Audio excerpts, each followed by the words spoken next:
I love that. I mean, that's a you're very humbled in that introduction. I mean, you want to just to tell the listeners out there how old you are and how well you look. Oh, cheers, thanks for that. Absolutely fantastic. I'm 51 and I'm trying to practice what I preach. Sometimes it's easier than others, but I've been... You know, what was it that actually led you on the path to what you're currently doing, to be doing what you're doing right now? Well, my own struggles with low hormones, and like you found in the traditional healthcare system, it didn't really... What did you do and how did you overcome them mentally and physically to know, like, this is not right, you know, the direction that I want to go in, my hormones are in the bin, no one's listening to me, I know my hormones are in the bin because of the way I'm feeling. How did you overcome the challenges that you faced with the medical professionals that you were talking to? Yeah, everything else that you were doing at the time? Well, the more doctors you speak to, the more you realize the less they know. Many of them. I mean, especially back then in 1998. And I didn't give up. I knew... If they were going to do a blood test as a male, over the age of 30, what are the 5 most important blood markers they want to be looking for in a blood test? Yeah. But testosterone on its own is going to leave you without a conclusive picture. So then you want to have your sex hormone binding globulin, which binds your testosterone. Who's been your biggest influence in business and in personal life to lead you down the path that you're following right now? Probably my father, my dad, yeah.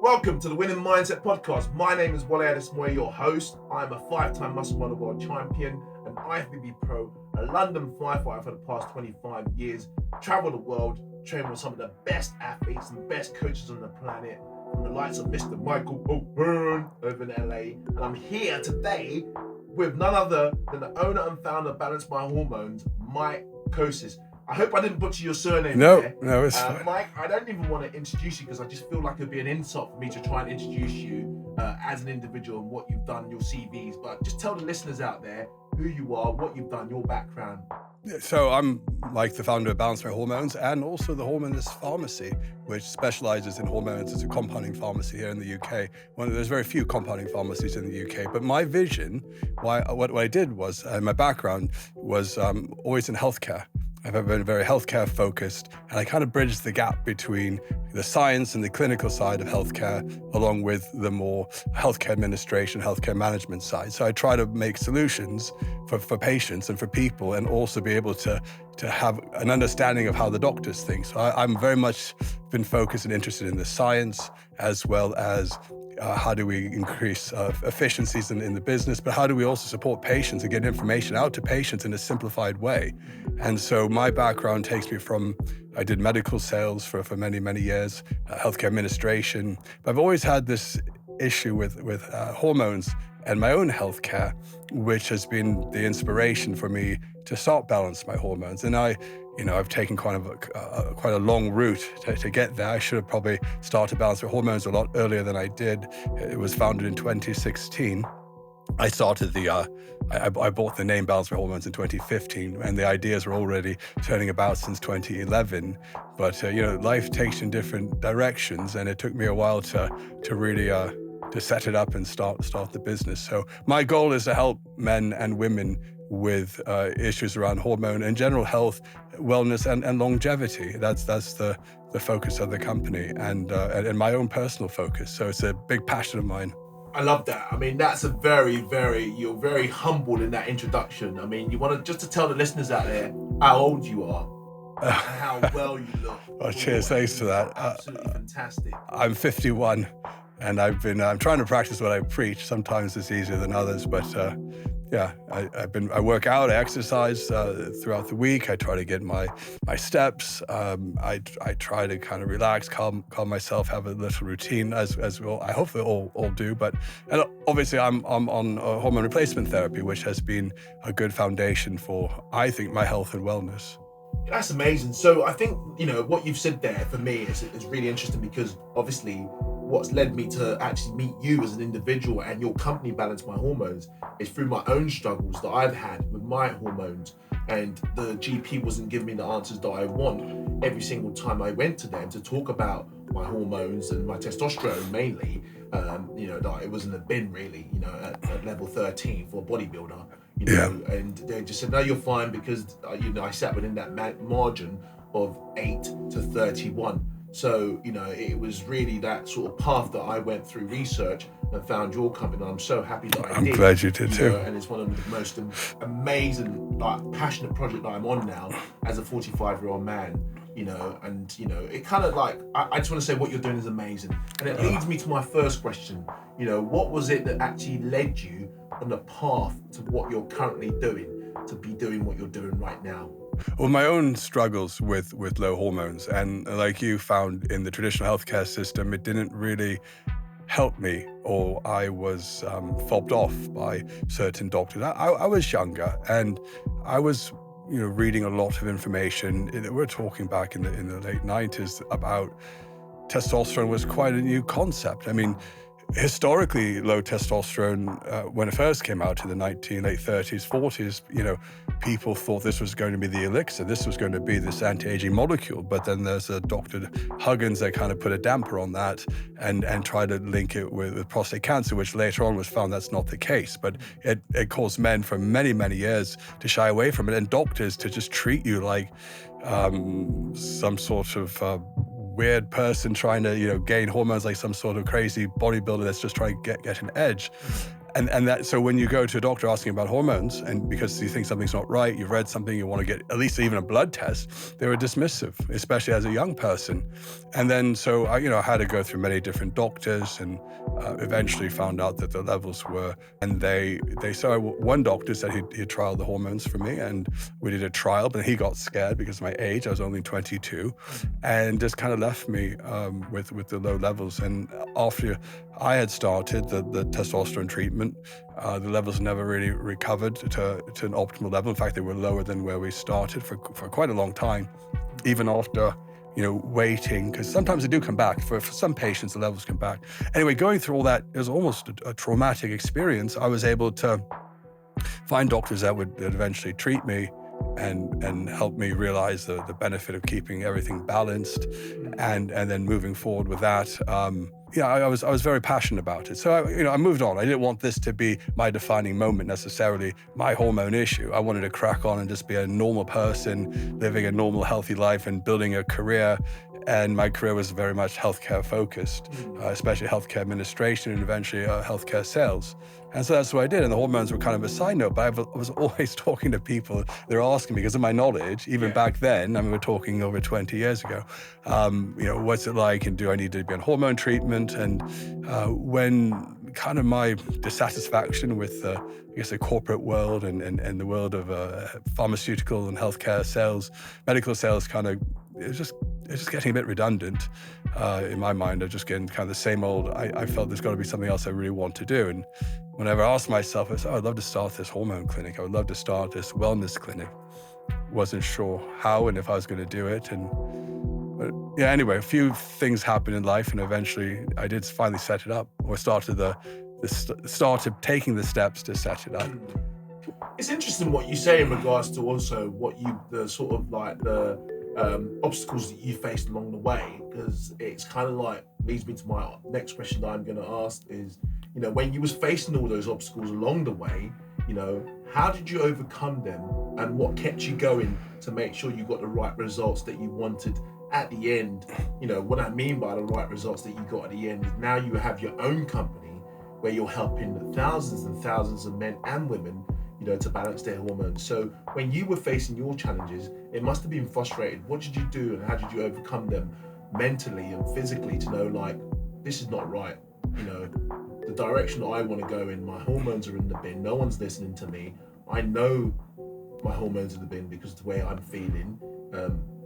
How did you overcome the challenges that you faced with the medical professionals that you were talking to? Yeah, Everything else that you were doing at the time? well, the more doctors you speak to, the more you realize the less they know. Many of them. I mean, especially back then in 1998.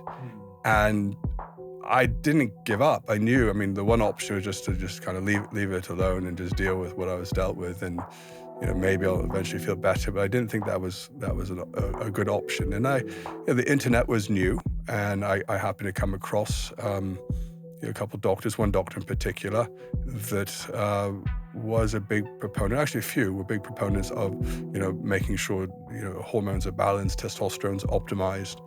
And that gave me a bit of hope, knowing I wasn't the only one out there that's thinking something's not quite right as a younger person to have these low levels.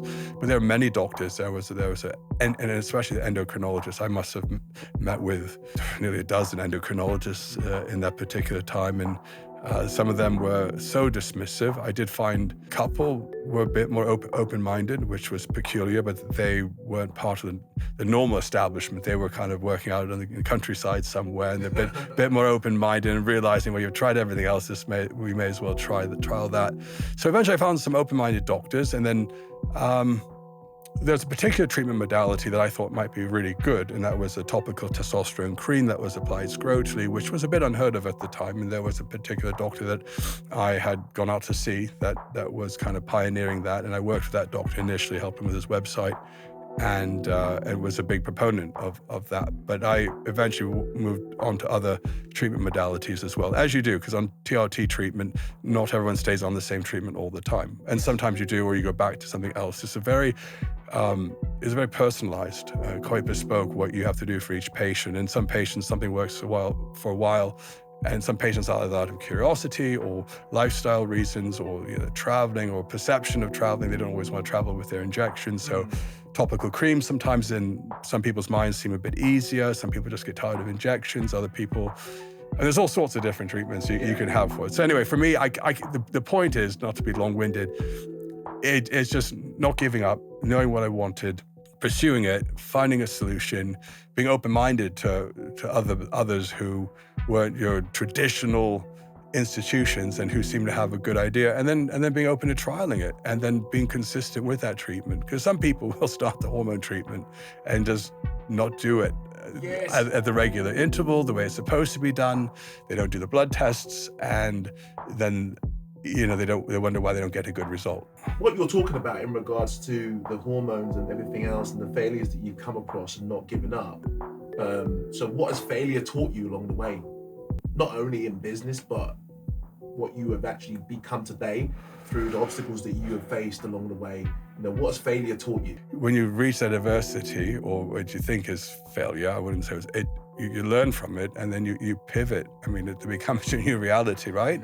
So I'm thinking, I think there's a bit of, you think, oh my God, did I ruin myself by going to that one doctor initially who put me on the hormones, right? And now I'm kind of stuck with it, and now this is my lot, right? And this is how it is. But it's not a really good way to think, and that guilt, you don't want that to eat you up. So you say, well, look, with the information I had, the low levels, this is where I was. And that was, if I had continued, it'd been fine. The fact that the doctor at that time, because I was young, got scared and took me off all the hormones.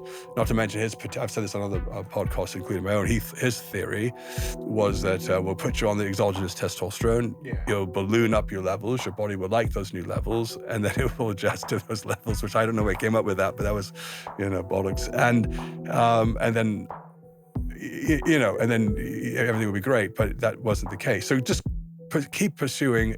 Out of that failure, you learn what you're going to do, what you're not going to do, and then you go forward. But I don't know that. We're going back a long time. I've had other obstacles that have come about in personal life or in business life that is probably a bit more recent that actually taught me. If you're going to talk about business and leadership and what to do, I think the theme through all of it is just keep moving forward. Don't just give up. You got to just keep getting out there and keep doing things and moving towards your goal, just chipping away. I want to touch on what you mentioned there in regards to some of the failures that you faced in business, because I think one of the things I want to get across to, the listeners out there, one of the most common denominator of the people that sits in these chairs and talk to me is the level of failure that they have to be in the position they are in today. So I would love you to talk about some of the failures that you faced most recently in business, even through the pharmacy that you have, and also the company Balanced by Hormones. Talk about leadership, talk about team management, talk about financial failures, whatever you face that I think it'll be beneficial for the listeners to find out, because I think that's important for you to touch on that a little bit briefly, so we can kind of find out as a business owner as well. Yeah. Well, I think one of the biggest, pivotal moments for being inspired to start Balanced by Hormones, besides my own personal experience, was, I always thought up until that time that me being in the hormone clinic, it was a nice idea, but I'm quite comfortable. I've got velvet handcuffs of being in the corporate world and doing a fun pharmaceutical sales job or medical sales. And then I moved into different jobs in probably from 2014. I was made redundant from a particular capital equipment sales job, still in the back of my mind thinking it'd be good to have my hormone company, but not ready yet. And then I was like, okay, then I worked for another company I didn't like, so I left that to go to a IT healthcare company, which was new. I thought, this is fun, lots of money in IT healthcare. And it's the first job I ever got sacked from. Yeah, so that was inspirational and frustrating. I was very angry for a while, especially on the moment I got sacked. I pretty much told them all to fuck off, really, at the end. But it was liberating at the same time. It's like they say, you go through the stages of grief, and you go through that anger and the frustration, followed by almost this overwhelming joy that, hey, I can do anything. And so I had gone through a period of thinking, well, maybe when I was angry, I thought, well, sod everything in society. I'm just going to go buy some land somewhere, maybe in Italy, and raise my own food and grow my own animals and just live off the land and have to deal with the ups and downs of the economic cycle and all this. And part of me thinks it was a bit of depression talking, and I don't know, I thought this was going to be some utopia, but in reality, and I worked out the numbers, it actually made more financial sense to do what my real dream was to set up the hormone clinic, which is one of the first things I said, speaking to a friend the day I got sacked. I remember calling on the phone, explaining what had happened and saying, I think I might just start this hormone clinic. But I was really resistant. I kept going back, it's like, was it stupidity is doing the same thing over and over again, expecting a different result. And that's kind of what Insanity. Well, it's also stupidity. Yeah. So I kept going back to interviewing, and then I wasn't getting jobs, and I was open to taking less and less of a salary. I wasn't getting the jobs. I thought, well, I've done these jobs before. What's going on? It was like the universe was telling me, no, mate, you can't be doing this. You gotta do what your mission is, and that's to set up Balanced by Hormones. And so when I set up out of that failure, I kind of felt like this is what I'm supposed to be doing. I was on this mission, and it just is amazing. I kept saying, this idea that's in my head, it's now become a reality. When the logo was developed and everything was starting to be laid out, it was quite amazing. It felt very special that time. And I look at it, and then over time, this becomes your new reality. But it's almost like I was creating this reality, both the business and the brand, but also my reality, where I wanted to be in the universe or whatever. Or I was going to enter this other multiverse that if I had stayed on the same path of the corporate world, that would have been a different version of Mike. But this version of Mike is plodding away where I'm actually helping people. And I look back over the years and I think, had I not done this, there may have been people who have been dead that wouldn't have been alive today because either through depression and no one was helping them, and then when they got on the testosterone treatment, it helped turn their life around. And thinking, had we not been there, God, they would have been in a really bad way, because there wasn't any help for a lot of people when we started. So anyway, out of adversity, out of the failures, Balanced by Hormones came. And then obviously there's always obstacles in business. There's always obstacles setting up the clinic, dealing with, I was the first. I was the first to set up Balance My Hormones, which is a what I like to call, or eventually coin, American-style HRT, but with British and European sensibilities. Obviously, we're kind of limited what we can do in the UK. Boxing, yeah, Mike Tyson, where your hands are tied behind your back. A little bit. Yeah, that's the UK, right? So that's the UK. The legality you got to follow. And culturally as well, because everything is so NHS driven. What some people refer to as a socialist healthcare model, free at the point of care. I have a little issue with considering NHS as the only thought leader in healthcare. I think there's a lot of good that can come out of the private sector in healthcare, because let's not forget private sector. Cleveland Clinic, that's a private hospital, but they're not for profit hospital, but they're still private, and they're still making money. And they're putting it back into the company. And I feel like that's what I do with what I do at Balance My Hormones. We reinvest back into the company. And whilst we might have a slightly different corporate structure, the overriding factor for us is to continue to progress and innovate and try new things and do it more nimbly than a large, massive institution like the NHS can. And whilst my funding doesn't come from general taxation, we have to charge patients for the service, and we I've always said try to do it in a sustainable way.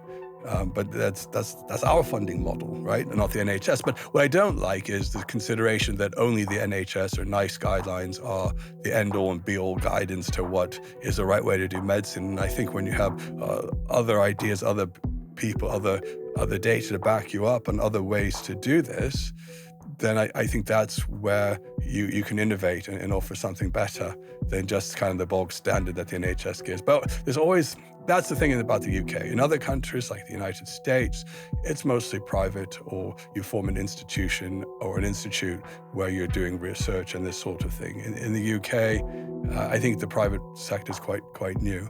And so some people are like, why should I pay for healthcare? Yeah, I think that's the problem people have with the fact that they've got the privilege of the NHS in the UK. So I know that people will rather wait for surgery than go and pay for it, because the cost of surgery, for example, is very, very high. An example was I was quoted 15 grand to do my shoulder surgery, but then on the NHS I had to wait 4 months for it, and I got it done for free. Right. But if I wanted to do it, because I didn't have private medical cover, if I wanted to do it privately, the cost is so high. And a lot of people don't really factor that into their lifestyle. Well, if it were in the US, you'd spend 100 grand. So, I mean, it's all relative. Exactly. But, and, we don't factor that into our lifestyle that, I'm going to set aside some money just in case I need to do an operation. I've never once thought of that in my life, of like, let me put aside some money just in case I get injured or I need to do an operation. No, but that's what private health insurance does. I've had private medical cover in the past, but I didn't claim for 10 years, so I just cancelled it. You would. But then, after about a year of cancelling it, then I picked up my shoulder injury. Within that year of cancelling, I cancelled at the beginning of 2024, trying to save some money. And then, October 2024, I had my shoulder injury. So I think you're right in regards to the UK. The model in the UK for medical care is very different from the model in the US. Yeah, and even parts of Europe, it needs reform, and not just to constantly reorganize the NHS, but what about reorganizing or managing better the private insurance care model, because they're taking the piss on the private insurance, because they treat it like car insurance. No claims discount. Like, what is that? I mean, you buy a health insurance plan. You, one, take the pressure off the NHS. Two, you help seed a growing private healthcare delivery system.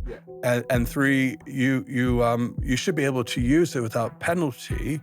So, I mean, there should be you're pooling that risk on the private side. So if there were incentives or certain constraints through legislation, then I could see envision like a private health insurance where, there's no pre-existing conditions, potentially medication coverage. Because if you think about the collusion in the system now, or just the burden on the NHS, you go see, I'm talking about like the traditional, like the Harley Street type of doctor, the consultant through the insurance-based model. You go see a consultant, and then they will say, okay, well, we're going to refer you back to the GP. Yeah. And then who pays for that drug? Oh, the NHS. Yes. Well, I think there needs to be a whole ecosystem that's separate to that, because now you've got to burden the NHS with their GP consultation, even though you went privately, and get your medications through an NHS pharmacy, or you've got to, you pay for them privately in that model. Yeah. So when I set up Balance My Hormones, I said, we don't want to mess about with this stupid model.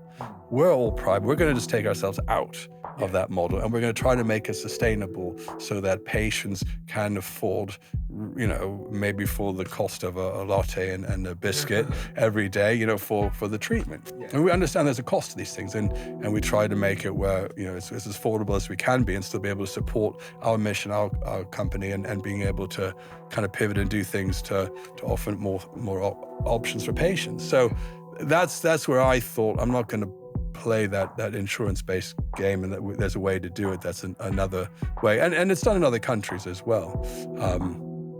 I just think people need to get their heads around it, that there are other options, and sometimes affordable options. Obviously, for the big surgery things that you did, that's probably where the insurance would come in. I totally agree. I think we can go on this topic. Yeah. And go on and on about it. I think it's so interesting and intriguing. Yeah. But for me as well, I want to know, as someone who's very successful, not only in life but in business, what are your daily habits that you do to put you in the position that you're in today? Oh, I'm not that strict, to be fair. I mean, I've got some days I can be better than others. I mean, am I one of those guys? In America, they're always talking about, I wake up at 4 a.m. and I'm off doing my meditation, I'm doing my cardio, and some days I'm not up to about 8, half 8, maybe 9, depending. Because sleep is really important, so I don't like to cut it off, and I try to get to bed earlier, but sometimes I think I start get going toward the end of the day. I'm a bit of a slow starter in the morning, but some of the habits, I mean, I feel the pressure every day to make sure I try to get to the gym, or at least do my 10,000 steps, walking, moving. I prefer days where it's not just moving toward the end of the day, but I'm trying to, do a bit of a walk or something. Some days it's easier than others, because and I've done that for a while, where I'm like, okay, I'm going to go for a quick walk now, get a bit of work done, another walk, okay, I'm going to have a meal, maybe go to a cafe, I'm going to do my walk after that. Before you know it, I got nothing done. Yeah, no, except walking. Or I got to, sometimes I got to sit down at my desk or do a standing desk. But a couple of things I look at is, try to get my sleep. I mean, I'm averaging about 7.5 hours. I've had some weeks where it's not been so good, but I paid a price for it. You can get a mouth ulcer, you get something that creeps up and you're not feeling great, and you might get a bit of anxiety if your sleep isn't well. And I know that, but then I just have to say, okay, it's the sleep, mate. Don't get worked up about it, and just get back into the right pattern. So I get up in the day, I do my testosterone injection, get my coffee, get my breakfast.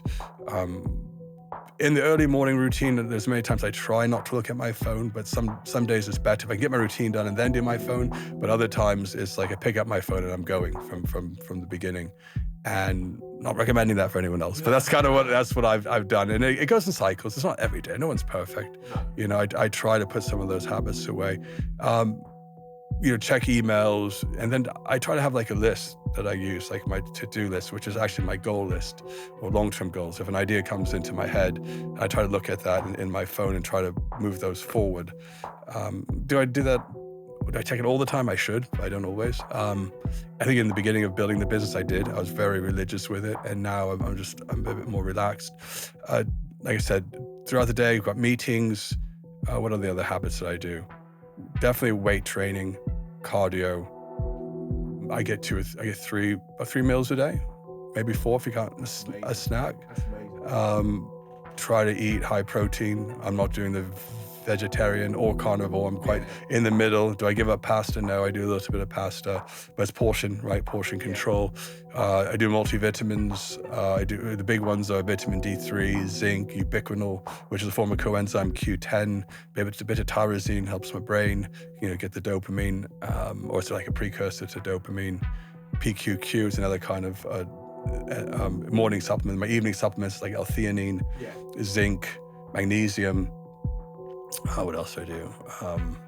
So that's pretty much the supplement package. Because in meals, more heavily towards protein, lots of greens. and then vitamin T, testosterone. Yeah. So that, that's what I do. And I'm thinking there's no magic other than I find when I get things done, I keep pushing towards in a certain direction. And do I pick up on it every single day? No. Some days you get distracted. Some days you've got team meetings. Some days there's something some fire I have to put out, right? Some days I'm just traveling. I'm going to conferences and this sort of thing. So, and then I just try to enjoy, take enough time off and enjoy life. And I think we've reached a point now in the business where I've got a fantastic team. And that was the biggest part, is putting the team in place and then allowing like an operations manager to help me run the day-to-day.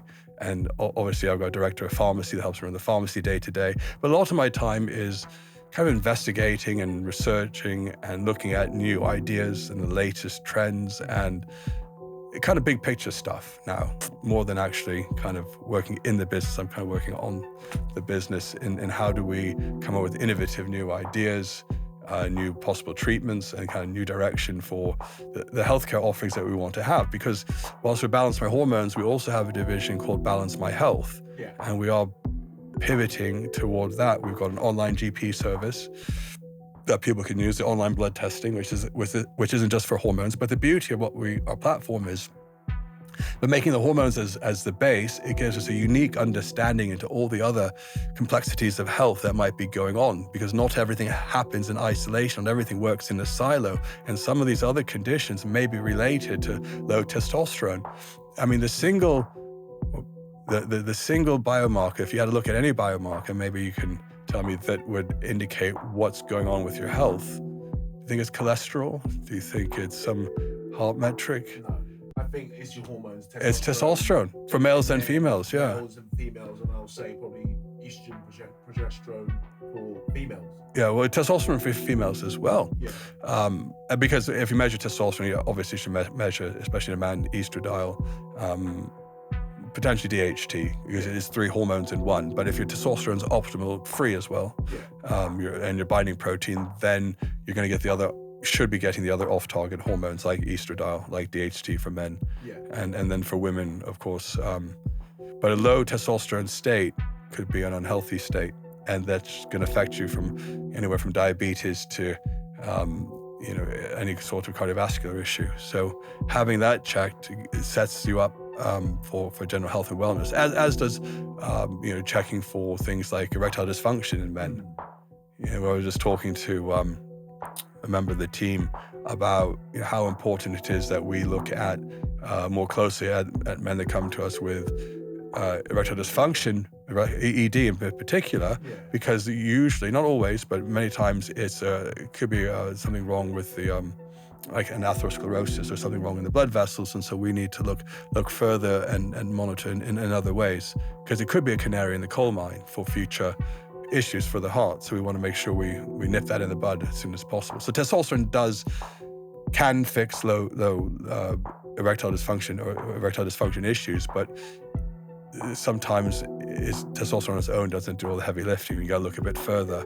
How do you fix that underlying cause, the atherosclerosis or any other issue in the lining of the endothelium and the blood vessels, which is important.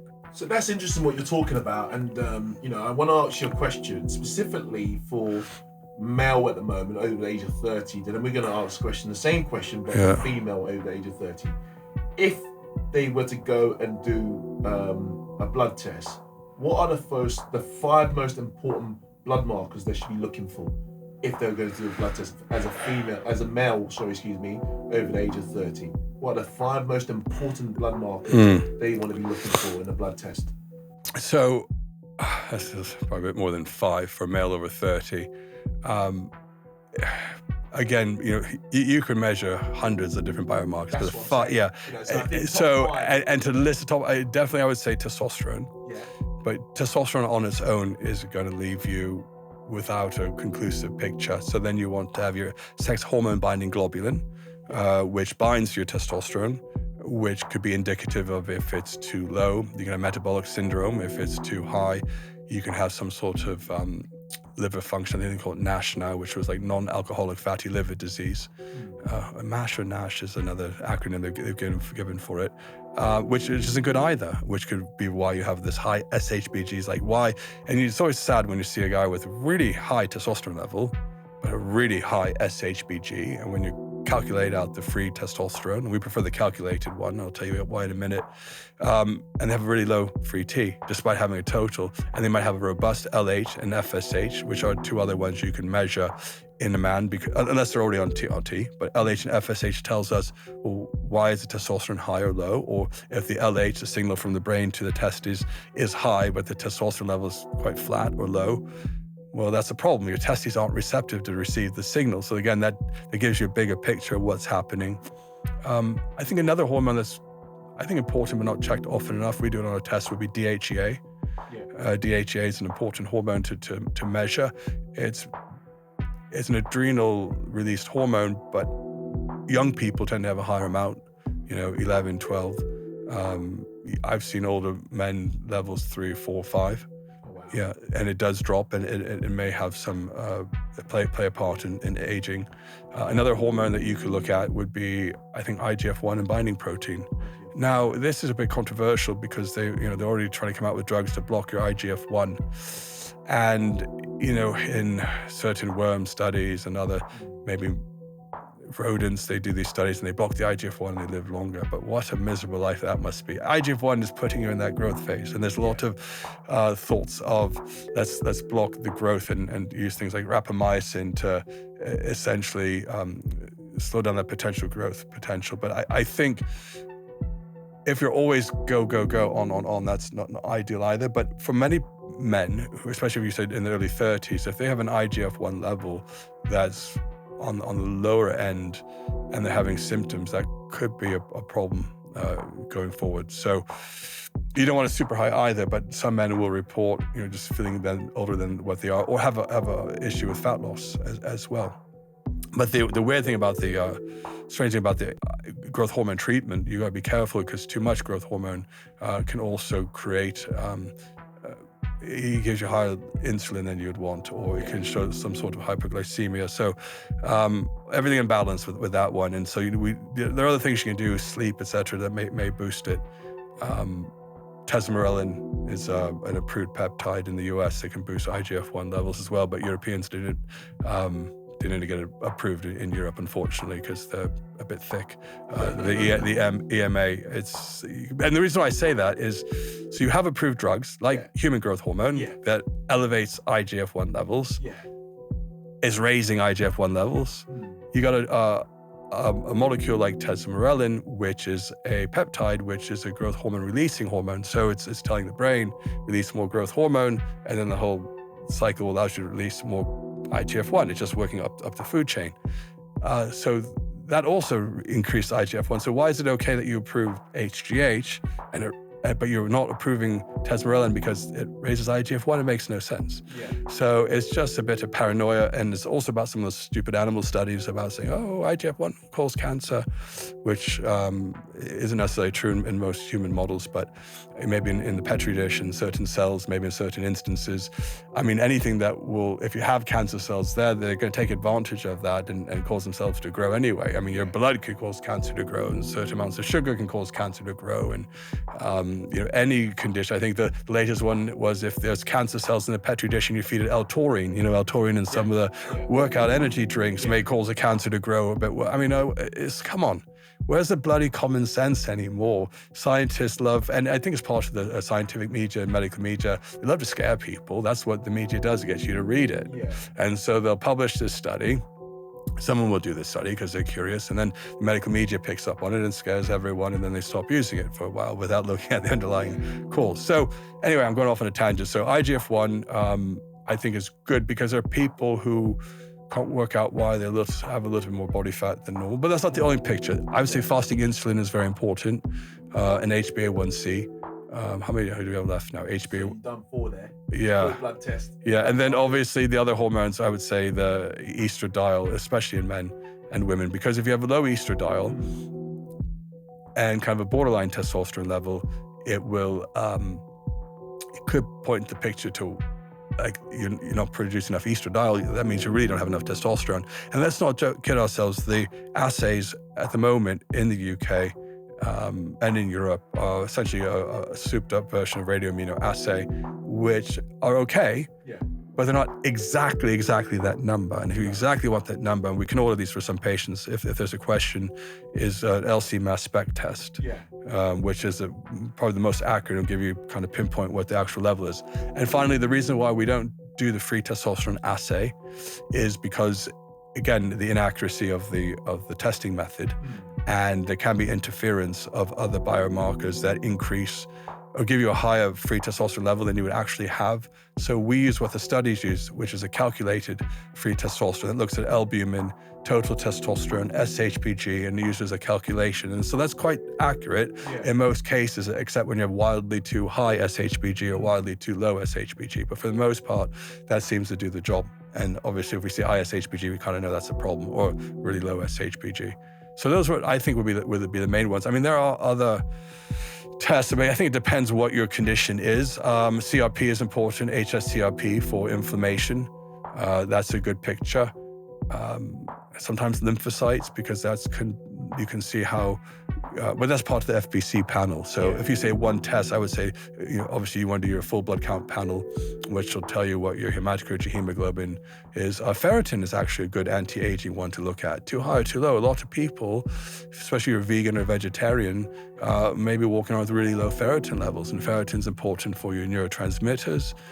If it's too low, it's not ideal. If it's too high, then you have to worry about hemochromatosis, which could be life-shortening, or a possible cause of having your low testosterone if your ferritin's too high.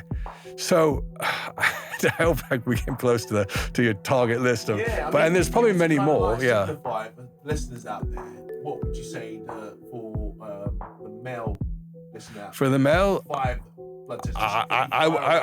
I would say testosterone, estradiol, prolactin, SHBG. We can kind of use a fuzz factor for albumin, but it comes included in our test. And I'd probably, it's a tough one between HSCRP, CRP, and fasting insulin be quite good. And if you was to say the same 5 tests, but for a female now, what would For one, I'd say testosterone, estradiol. I guess with females, it's a bit more complicated. It depends on their cycle, progesterone, LH, FSH. Because again, if it's a premenopausal or perimenopausal, I'd say HSCRP, I say fasting insulin. For females, again, depending on what they're going for, you could say IGF-1. But pretty much the same. No, very much similar. So the blood test count that we would do for a male client would be very similar to a female client. I mean, there's one that I would definitely recommend people get, and this has to do with the heart disease one. The reason why we say HSCRP is inflammation, but the other equation, and some people will disagree, there's a whole group out there on the internet that are no, don't worry about lipids. Lipids are fine. Triglycerides are important too if you have lower triglycerides. But if you do a panel and you have to do on lipids, you can get your LDL under control, which is kind of a modifiable risk factor in many cases. But there's one that's lurking in the background that they don't talk about a lot, is the LP little a. It's lipoprotein A. And some people say, oh, no, it's lipoprotein. But it's a really weird one because it's a genetic factor that some of us have and some of us don't. So you really only need to test it once. The reason why it's not tested, and this could be why, again, I'm still trying to work out the data, but there's some people you heard they've been on the statins, they naturally have low levels of LDL cholesterol. The cholesterol profile looks perfect, and they all of a sudden get a heart attack. What they don't tell you is they may have had elevated LP little a, and no one ever really measured, I measured mine going back 10 or 15 years ago, and it was high then, it's high now, is that there's no way to treat it. I mean, people were throwing some niacin or a drug called niaspan at it, moderately reduces it. PCSK9 inhibitors like Repatha reduces it, but only about 20%. But the new drugs that are coming out in the coming year uses a genetic modification like siRNA, which is called small interfering ribonucleic acid, to drop your LP little a. So you only do an injection a couple of times a year, and you can drop it by about 80 or 90%. Wow. So now you'll be in line with other people in the population that don't have this massively high risk factor, which could also maybe help with heart disease. But besides those biomarkers, I think another measure of heart health would probably be check your blood pressure, especially male and female, if you're 30 or 40. That's just, both feet on the floor, have a blood pressure monitor and test that. And I would say, as you get to mid-30s, late 30s, early 40s, probably get an ECG or echocardiogram on your heart. Get a picture, sonic picture of what's going on as a baseline, if nothing else. This way, do you have a strong pumping heart, good ejection fraction? Are there any abnormalities with valves? Or even MRI is probably slightly more accurate, but more costly. Just probably as a precaution or as a baseline that you have. A lot of people were worried about the COVID causing heart issues or the vaccine or God knows what it did. But you almost wonder, well, if we had baselines of everyone beforehand and then you can compare it after, then maybe you can tease out the data. But no one really does that. But I would say that's probably a good preventative thing to look at down the road. That's really good. A lot of good information that you've given to us there, but we want to kind of make sure that we carry on asking you the questions in regards to what you're doing, what's put you in the position that you're in. One of the things I want to ask you is, what are the behaviours that you need to start doing? What are the behaviours you need to stop doing as an individual yourself, as a business owner, entrepreneur, you're a bit of a philanthropist as well. What do you need to start and stop doing? I sometimes get into the weeds in certain things, like we just had with this conversation, which is easy to do because that's just kind of how my mind works. Yeah. And I think that's also one of my strengths is doing that. So, what do I need to start doing personally, me? I need to probably get more focused on certain projects and push them through a bit faster, but that's just me being really difficult with myself to move things forward. What other people need to do? I think we all, I don't think there's one, I'm not here to tell someone, hey, there's just one way to do it. Everyone's got to find what's comfortable with them. What are the things that you need to start doing more of, and what are the things you need to stop doing less of to propel you forward to where you want to be as an individual, as a business entrepreneur, founder of a business, what are the things that you need to stop doing? I probably need to stop tipping in so much on certain tickets, but I do enjoy getting involved sometimes with, talking to the patients directly and doing some of that sort of thing. And I'm not doing it all the time now as I used to, but that's one of the things I probably should just kind of trust the employees to handle it going forward. There are some cases though that I'm needed and intrigued, and I am needed to help sort something out.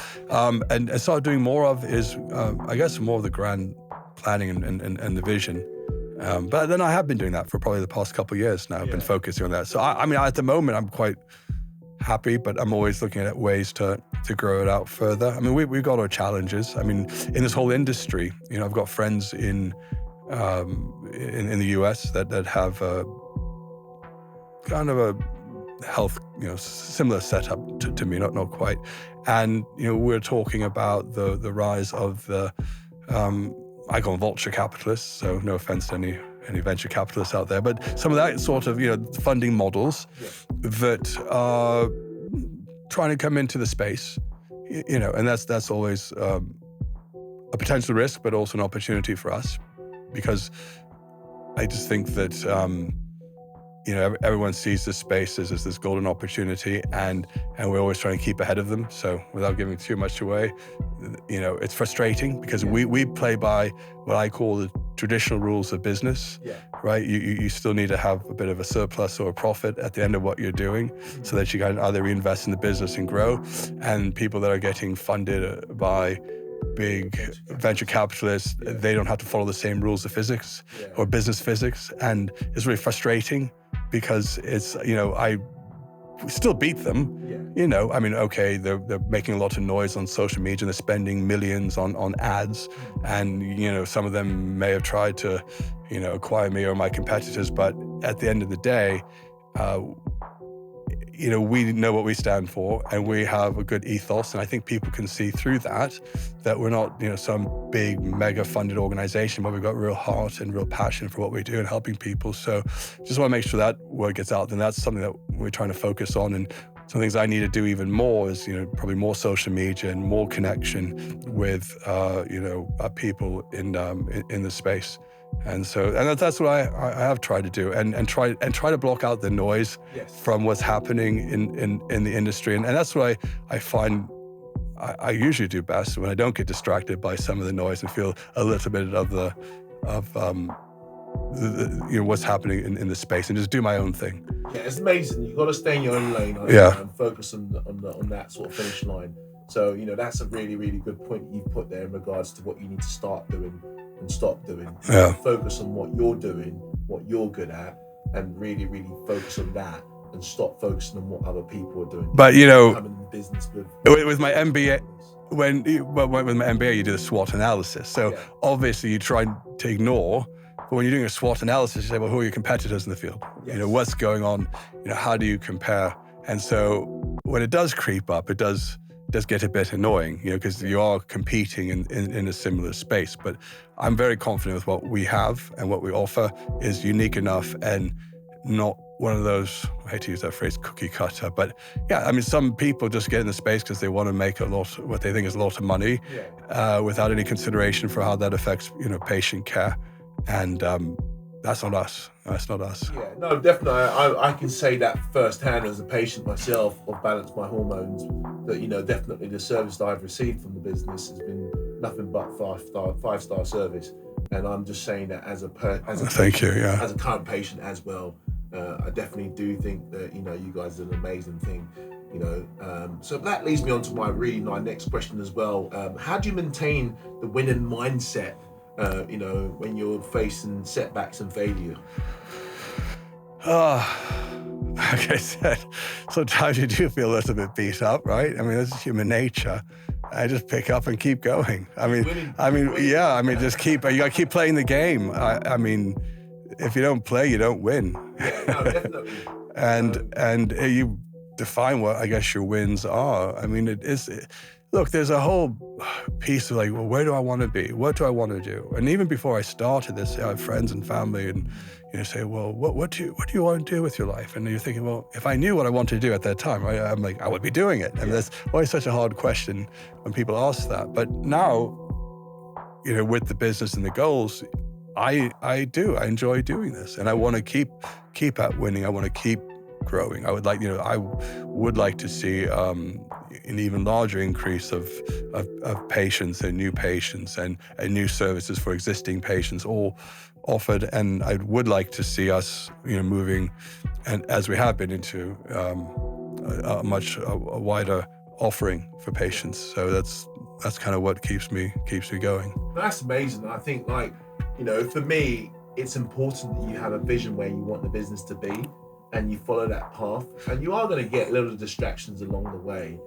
I call it little windows. When you're going shopping and you're walking down a road, you're going to look into the nice windows and think, oh, that looks nice. But you're going to continue going on your path into what you want to purchase on the day, if you know what you're looking for.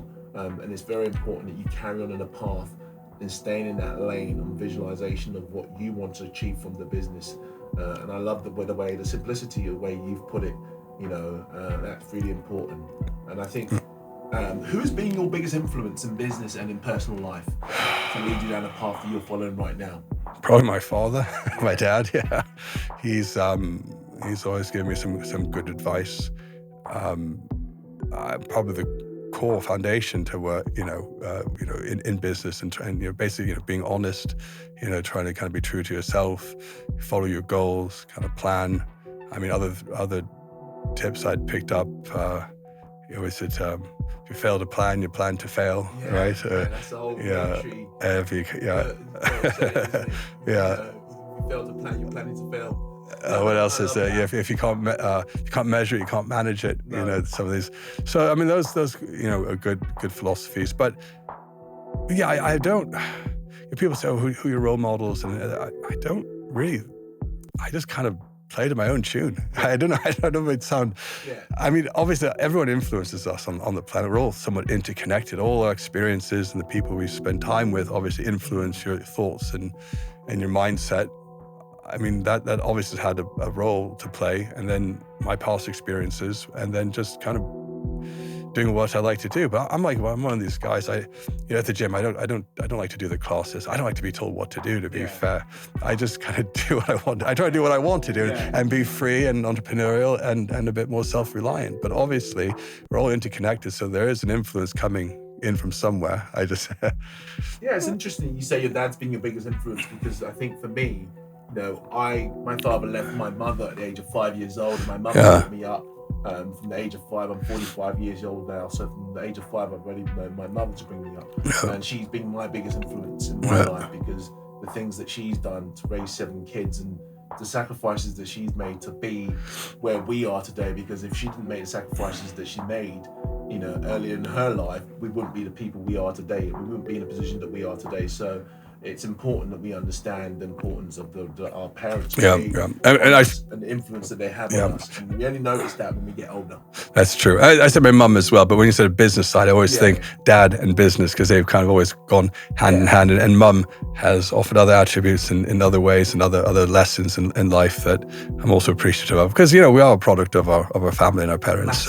Massive. We are a product of our family without a shadow of a doubt, and I think I think it's important we take that on board, that we are a product of our family. We do what our family do. We go to where our family go. We do very similar things, similar behaviours, and I think that's important. But we can talk all day about that all day. I want to ask you a couple of more questions before we go. One of them has been, Mike, thank you very much for coming on the Winning Mindset podcast. It's been very interesting talking to you. The conversation could have gone on forever. We went off track and some of the stuff we were discussing. We didn't get a chance to ask you all of the questions, but I want to leave you with what would be your best advice that you would give to someone, a young entrepreneur who's worried about their general health and well-being and want to drive forward. What would be your biggest advice that you would give them? Leave them with one advice. One advice? Well, if you're really worried about what's going on with your health, get a blood test and find out and seek professional help. But you can start on your own without having a queue at the NHS with getting one of the blood tests. I don't want to sound self-serving, but you can always go to Balance My Hormones and we can do a blood test for you. But in general in life, don't give up and don't ignore if there's an issue. Don't ignore it. I mean, seek out some sort of help, one way or the other, to get to the bottom of whatever's ailing you. Fantastic. And if someone wants to find you through social media, how can they find you? Our biggest platform was our website at balancemyhormones.co.uk. You can also find us on YouTube under Balance My Hormones. We're on Instagram. We're on TikTok. Probably every platform except for OnlyFans. But so you can get us there. Thank you very much, Mike, for coming on the podcast. Guys, remember to share, listen to all of our episodes. This is episode 12. Thank you very much. And I absolutely want to say to you, your best is still yet to come. Have that winning mindset. Never give up on yourself. Be a student of the game forever. Love you all. And remember, guys, your best is still yet to come, and let's all get swole like wild.